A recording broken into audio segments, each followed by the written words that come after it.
அனைவருக்கும் வணக்கம். இது சாரதி லா ஸ்டடீஸ். சாரதி லா ஸ்டடீஸில் கான்ட்ராக்ட் ஆக்ட் ஒன்றில் அடிக்கடி உங்களுடைய கொஸ்டின் பேப்பரில் கேட்டுக்கிட்டே இருக்கிற கொஸ்டின் பார்த்தீங்கன்னா பாஸ்ட் கன்சிடரேஷன். அது மட்டும் இல்லாமல் கன்சிடரேஷன் கேட்டாலும் இதை இணைச்சி எழுதுகிற மாதிரி ஐடியா பண்ணிக்கிங்க. பாஸ்ட் கன்சிடரேஷன்னா என்ன அப்படின்னா, ஒரு 3 கான்செப்டை நம்ம நினைவுபடுத்த வேண்டிய அவசியம் இருக்குது. எதிர்காலம், நிகழ்காலம், இறந்த காலம். நிகழ்காலம் என்றது இப்போ நம்ம என்ன பேசிகிட்டு இருக்கோமோ அதுதான் நிகழ்காலம்.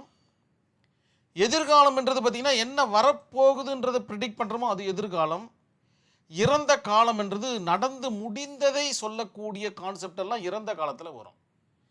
எக்ஸாக்டாக இதை தான் பாஸ்ட் கன்சிடரேஷன் சொல்லுவாங்க. அது பாஸ்ட்னா இறந்த காலத்தை சொல்லக்கூடிய கான்செப்ட். கன்சிடரேஷன்னா தெரியும் உங்களுக்கு, மறு பயன். ஏதோ ஒரு கான்செப்டில் மணி பரிமாறக்கூடிய கான்செப்ட்.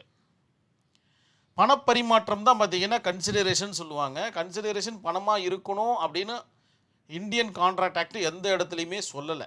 கன்சிடரேஷன் இருக்கணும் அப்படின்னு மட்டும்தான் சொல்லியிருக்கு. உங்களுடைய ஆன்சர் ஷீட்டில் மிக நேர்த்தியாக எழுதுங்க. நம்மளுடைய சாரதி லா ஸ்டடீஸில் வாட்ஸ்அப் குரூப் ஒன்று ரன் ஆகிட்டு இருக்குது. இதில் என்னென்னு ஆசைப்பட்டீங்கன்னா, இந்த நம்பருக்கு உங்களுடைய பெயர் மற்றும் ஊரை எனக்கு வாட்ஸ்அப்பில் டெக்ஸ்ட் மெசேஜ் பண்ணுங்கள். நான் குழுவில் இணைச்சிட்றேன். உங்களுடைய சந்தேகங்களுக்கோ அல்லது நேரடி பயிற்சி வகுப்புகளுக்கோ இது உதவிகரமாக இருக்கும் நான் நம்புகிறேன். இந்த ஒரு 5 லைனை படிக்கும்போது பாஸ்ட் கன்சிடரேஷனாக என்னன்னு புரியுதான்னு பார்க்கலாம். பாஸ்ட் கன்சிடரேஷன் என்பது ஏற்கனவே செய்யப்பட்ட, நான் தான் சொன்னேன் இல்லையா, இறந்த காலத்தில் செய்யப்பட்ட செயல் அல்லது வழங்கப்பட்ட நன்மைக்கு பிறகு அதற்காக வாக்குறுதி அளிக்கப்படுவது. அதுவே இந்திய ஒப்பந்த சட்டத்தின்படி செக்ஷன் 2D. ஆக்சுவலாக கன்சிடரேஷனாகவே செக்ஷன் 2D வந்துடும். பாஸ்ட் கன்சிடரேஷனுக்கும் செக்ஷன் 2Dயை தான் யூஸ் பண்ணியிருக்காங்க. எனக்கு என்னமோ இந்த 3 லைனில் பெருசாக புரிகிற மாதிரி தெரியல. இன்னும் ஒரு 2 லைன் படித்தா புரியுதான்னு பார்க்கலாம். ஒருவர் முன்னதாக செய்த உதவிக்கு முன்னாடி மீன்ஸ் பாஸ்ட், பின்னர் உதவி செய்வதாக. பின்னர்னா பாஸ்ட்டை விட்டு எதிர்காலத்துக்கு ஓடிடுறாங்க. ஒரு வாக்குறுதி அளித்தால் அது சட்டப்படி செல்லும் அப்படின்ற மாதிரி சொல்கிறாங்க. இப்போ ஓரளவுக்கு புரிய வந்திருக்கு. இன்னும் கொஞ்சம் டெப்த்தாக உள்ள போனால் புரிஞ்சிக்கலாம். ரைட்.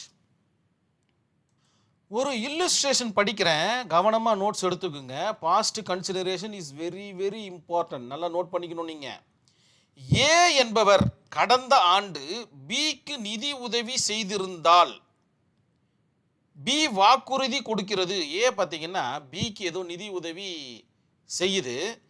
பி என்ன பண்ணுதுன்னு பார்த்தீங்கன்னா வாக்குறுதி கொடுக்குது. யாருக்கு? ஏக்கு கொடுக்குது. ரூபாய் 10,000 கொடுக்கிறேன் என்று.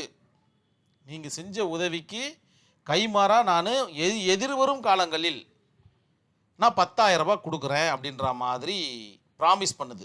யார்? பி ப்ராமிஸ் பண்ணுது ஏக்கு. இந்த வாக்குறுதி இந்தியாவில் செல்லுபடியாகும்னு சொல்கிறாங்க. அது என்ன இந்தியாவில் செல்லுபடியாகும்? மற்ற நாடுகளில்? இப்போ இந்தியன் கான்ட்ராக்ட் ஆக்டை பொறுத்த வரைக்கும் 2 பேர் இந்த இடத்துல கம்பேரிசன் வந்துக்கிட்டே போவாங்க. ஒன்று இந்தியன் லா கம்பேரிசன் பண்ணோம், இன்னொன்று பார்த்தீங்கன்னா இங்கிலீஷ் லா கம்பேரிசன் பண்ணோம். இதுதான் பார்த்தீங்கன்னா கான்செப்ட். 2 பேரை தான் நம்ம பேச வேண்டிய சுச்சுவேஷனில் இருக்கிறோம் இந்தியன் கான்ட்ராக்ட் ஆக்டை பொறுத்த வரைக்கும். ஸோ இந்தியன் கான்ட்ராக்ட் ஆக்டை பொறுத்த வரைக்கும் இது வேலிட். நல்லா நோட் பண்ணிக்கிங்க. இங்கிலீஷ் கான்ட்ராக்டை பொறுத்த வரைக்கும் இது வாய்டு. 2த்துக்குமே விவி தான் வருது, கன்ஃபியூஸ் பண்ணிக்காதீங்க. அதை தான் இந்த இடத்துல பார்த்தீங்கன்னா ஒரு ஃப்ளோட் சார்ட் போட்டிருக்கு. Past consideration act benefit already done. ஏற்கனவே செய்து முடித்த அல்லது ஏற்கனவே வாக்குறுதி அளித்த செயலுக்கு பின்னர் உதவி செய்வதாக அல்லது பின்னர் அதற்கு கைமாறு செய்வதாக உறுதி அளித்தால் அதற்கு பெயர் past consideration. Promise made after வேர்டுன்னு அருமையாக சொல்லியிருக்காங்க பாருங்க. ஆஃப்டர் வேர்டு, பின்னர். இது பார்த்தீங்கன்னா இந்தியாவில் வேலிடுன்னு சொல்லிட்டாங்க, இங்கிலீஷ்லால நாட் வேலிட், தட் மீன்ஸ் வாய்டுன்னு சொல்லிட்டாங்க. உங்களுக்கு எப்படியோ அப்படி எழுதிக்கிங்க. நான் மறுபடியும் இல்லுஸ்ட்ரேஷன்கிட்டயே நான் போயிடுறேன். நான் இந்தியாவில் செல்லுபடியாகும் சொல்லிட்டேன். ஆனால் ஆங்கில சட்டப்படி பாஸ்ட் கன்சிடரேஷன் செல்லாது. ஏனெனில் கன்சிடரேஷன் நிகழ்காலம் அல்லது எதிர்காலமாக இருக்க வேண்டும். கடந்த காலமாக இருக்கக்கூடாது அப்படின்றது இங்கிலீஷ் லாவுடைய கான்செப்டாக இருக்குது.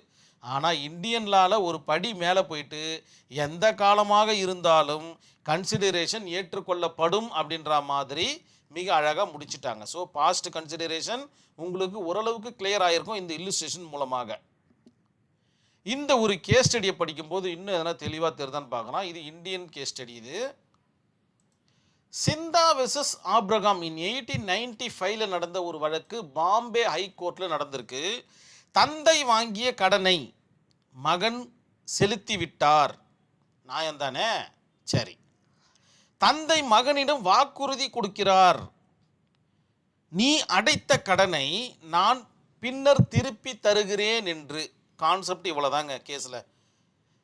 அவர் திருப்பி தர முடியல, தந்தை திருப்பி தர முடியல. அவர் வாக்குறுதி சொல்லிட்டார். அவங்களுக்குள்ள என்ன பிரச்சனையோ, அதாவது கேஸ் ஸ்டடியை முழுசாக பெருசாக படித்தா மட்டும்தான் ஃபுல் ஃபேக்ட் தெரியும். நம்ம பார்த்திங்கன்னா எக்ஸாமில் ஃபுல் ஃபேக்டை எழுத முடியாது. அந்தந்த கான்செப்டுக்கு தகுந்த மாதிரி எழுதணும். இதை நீங்கள் கன்சிடரேஷனுக்கும் யூஸ் பண்ணிக்கலாம், பாஸ்ட் கன்சிடரேஷனுக்கும் யூஸ் பண்ணிக்கலான்றதை மட்டும் புரிஞ்சிக்கினா போதும் நீங்கள். சரி, மறுபடியும் நான் படிக்கிறேன். தந்தை வாங்கிய கடனை மகன் செலுத்தி விட்டார். பின்னர் தந்தை தன் மகனிடம் வாக்குறுதி அளிக்கிறார், நான் அந்த பணத்தை திருப்பி தருகிறேன் என்று. இப்போ 2 பேருக்குள்ள ஒரு கான்ட்ராக்ட் முடிஞ்சு போச்சு. ஒரு வேலிடான ஒரு கான்ட்ராக்ட் நடந்து முடிந்து விட்டது. அதை எக்ஸிக்யூட் பண்ணும்போது தந்தை பார்த்திங்கன்னா தன் மகனுக்கு அந்த பணத்தை திருப்பி தர முடியலை, இல்லை கொடுக்க மறுக்கிறார். வாட் எவர் என்னவோ அது தெரியல எனக்கு. கேஸ் ஸ்டடிக்குள்ளே முழுசாக போனால் தெரிஞ்சிருக்கும். சரி, ஓகே, ரைட்டு. கோர்ட் என்ன சொல்லுது அப்படின்னு பார்த்தீங்கன்னா, இந்திய சட்டப்படி செக்ஷன் 2D அது முந்தைய செயல் பாஸ்ட் கன்சிடரேஷனாக இருந்தாலும், இவர் என்ன சொல்லிட்டு இருப்பார், இங்கிலீஷில் மனசில் வச்சுக்கிட்டு கோர்ட்டுக்கு போயிருப்பாருன்னு நினைக்கிறேன். ஆனால் என்ன ஜட்ஜ்மெண்ட் வருதுன்னு பாருங்கள். பாஸ்ட் கன்சிடரேஷனாக இருந்தாலும் அது வேலிட் ஆகும். எனவே மகனுக்கு பணத்தை திரும்பி கொடுக்க வேண்டிய கட்டாயம் உங்களுக்கு உண்டு அப்படின்ற மாதிரி ஒரு ஜட்ஜ்மெண்ட்டை கொடுக்குறாங்க. ஸோ இதுதான் பார்த்தீங்கன்னா கான்செப்ட். பாஸ்ட் கன்சிடரேஷன் பெருசாக ஒன்றும் கஷ்டப்பட வேண்டிய அவசியம் கிடையாது. ஏதோ ஒரு மாதிரி இருக்கிற மாதிரி இருக்கும், புரியாத மாதிரி இருக்கும். ஆனால் கான்செப்ட் இவ்வளோ தான். 2 வாட்டி நீங்கள் நோட்ஸ் எடுத்து படிச்சுட்டிங்கன்னா வேலை முடிஞ்சு போச்சு. இன்னும் கொஞ்சம் தெரியலன்னா உங்களுடைய டெக்ஸ்ட் புக்கை நீங்கள் ரெஃபர் பண்ணுங்கள், மிக அற்புதமாக புரிய வரும். நம்மளுடைய சாரதி லா ஸ்டடீஸை பார்க்குறவங்க யாரும் லைக் பண்ணுறது கிடையாது, ஷேர் பண்ணுறது கிடையாது, சப்ஸ்கிரைபர் பண்ணுறது கிடையாது. நம்மளே பண்ணலாம், வேறு யார் தான் பண்ணுவாங்க? ஏன்னா ஒன்லி ஒன் லா ஸ்டூடெண்ட்டுக்கு மட்டும்தான் இந்த சேனல், வேறு யாருக்குமே உபயோகப்படாதுன்னு சொல்லிக்கிட்டு இந்த வீடியோ உங்களுக்கு புரிஞ்சிருக்கும் நான் நம்புகிறேன். நன்றி, வணக்கம்.